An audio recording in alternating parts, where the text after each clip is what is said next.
I saw this movie when it first came out, 2007. You weren't here yet. Although he always keeps trying to tell me that he's been here longer than me. Meet the Robinsons was a Disney animated film that came out in 2007. I loved it. Me too. I really loved it. But it bombed, flopped, boom, returned to sender. In this video, we're going to talk about why we think that was, why we liked it, and if maybe you should give it another chance. Yes. This orphan kid named Lewis, who got dropped off in an orphanage when he was a baby. And this lady took care of this kid all the way up till he was a teenager, I think 12 years old. And he went on like 100 adoption interviews and nobody adopted him. He was weird. After the last time where he didn't get adopted, he got really, really angry. He was mad. Nobody wanted him. So he said, you know what? I'm going to invent a machine that can read my mind and go back and see my mom. And then if I can see her, I can find her, and then maybe she'll love me. He puts the invention into a science fair. It basically explodes the whole gym. Sprinklers go off and it's all bad. Chaos and mayhem. But during the chaos and mayhem, some other kid named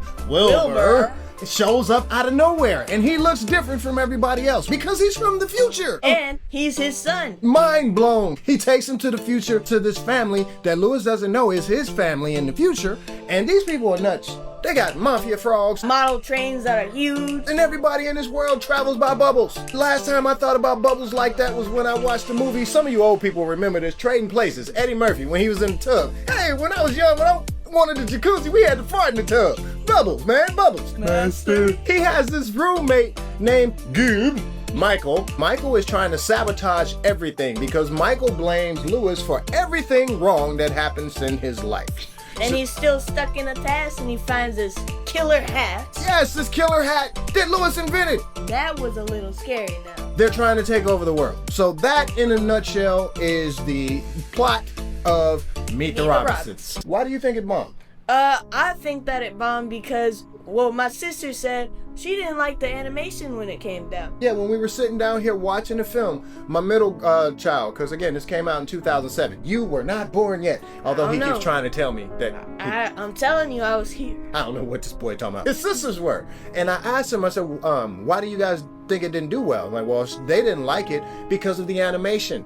The animation, honestly, was a bit scary for kids. Goob, I looked at Goob, and I'm an adult, and I don't know if I'm like to admit this, but I was scared. He had all his teeth, except for one, even though he never showered. And he still had his clothes on from years ago. Right? The hat was scary too. Who was the story geared towards? It was all over the place. Nobody knew who the movie was relatable to. Was it about adoption? Was it about time travel? Was it about invention? And who's Goob? Who's Goob? Who am I? Very confusing. That year, Ratatouille came out. Ratatouille. Who wanted to watch a movie with rats making food in the kitchen? You know what? Brilliant film. Maybe we'll review that one. They hit on it somehow. Shrek the Third came out, so Shrek had its own following. Do you have a quota for the number of animated films you can see? You say, obviously we don't, because all we've been doing is doing animated movies. The Pixar thing, the Shrek thing, the marketing thing, the story was convoluted, and the animation was scary. Why did we like it then? I used to have this program, I still do it occasionally, called Choices. Choices Education Empowers. I speak to kids about creative ways to deal with life, peer pressure, bullying, work ethic, respect. And in my program, I actually use scenes from Meet the Robinsons to get my point across, because it had some really good points in the film. Really good points, like failure is fine. Yes, on the bottom of my emails, you'll see failure is fine as long as failure isn't final. There's a scene in the movie where Lewis, when he first meets his future family, which he doesn't know is his future family, and they have this peanut butter and jelly machine that Lewis is trying to fix. And then it explodes. It explodes everywhere. And he's getting mad, but the family is like, hooray! Yeah, she's like, you failed! Awesome! Oh, I've seen better! They celebrated the failure. We get really, really down on ourselves, just like Lewis did. But the family celebrated it, and they lived this crazy, awesome life. Is that another reason why I potentially failed? Because of the lessons? The lessons? I mean, people didn't want to learn lessons in the film? I don't know, but I thought that was a really good one. They even broke out in the song. Keep moving forward. Keep moving, keep moving. Ta-da! Keep moving forward. You're not defined by your past. You are defined on how you respond to what happened to you. There's a great scene in Rocky Balboa where he's talking to his son and he's saying, you're not where you are because of her, because of him, or anybody. He's blaming everybody. And then Rocky tells him, cowards do that and that ain't you. You're better than that. And there's a same scene in this film where Lewis is talking to Goob because Goob was blaming him for everything. Take responsibility for my own actions or blame you. Blame you wins hands down. How many of us can relate to that? I'm sure a lot of people. Right, so those are two lessons that we thought were awesome in this film, and I used them in my own program. I think maybe you should too. The movie was funny and weird. Goob wore the same clothes the whole movie. Goob never showered.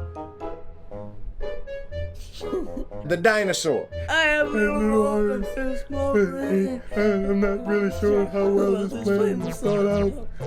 Master. The mafia frogs who sang and sip cocktails and smoke cigarettes. Giant train. Oh my. Bubbles. Bubbles, man. Do anybody remember the hip hop group Crisscross? Because there's a granddad in there who basically is the same thing and writing faces on his back, and everything is always backwards with this guy. Pants that were still worn that blew up because they were supposed to be fire retardant. Cannon that was shooting across meatballs and sausages at the table. Doing kung fu moves with sausages and meatballs. And thank you guys for watching this video. Yes, thank you. And if you like this type of content, would you do us a favor? Please subscribe. Please subscribe to the channel. It would mean so much to us, the algorithms, the YouTubers around the world.